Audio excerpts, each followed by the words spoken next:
Hello' স্বাগতম জনাইছোঁ নতুন এটা ভিডিঅ'ৰ মাজলৈ। এইফালে আছে চন্দ্ৰ, এইফালে আছে নগা। চন্দ্ৰ আৰু এইজন এইফালে পাহাৰৰ পৰা আহিছে, এইজন নগা। ওপৰৰ পৰা আহিছে, আৰু মই আহিছোঁ এই মাটিৰ পৰা। কঠীয়া বিলাই আছোঁ দেই। মানে আজি প্ৰথম ৰুম আমি বহুদিন খৰাং কৰি থাকোঁতে অৱশেষত বৰষুণজাক আমাৰ পৰিলে।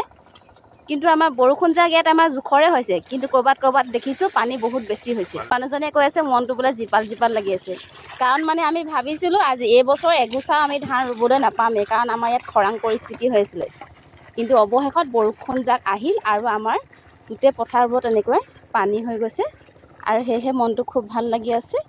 আৰু আজি প্ৰথম নগোচ ৰুম, আৰু আছোঁ মই এইফালে। সমগ্ৰ পৰিৱেশটো একেবাৰে জীপাল হৈ আছে, বেলিও নাই, চিপকৈ দুই এটোপাল বৰষুণ পৰি আছে, আৰু বতৰ ডাৱৰীয়া, আৰু আজি ৰুই ভাল লাগিব।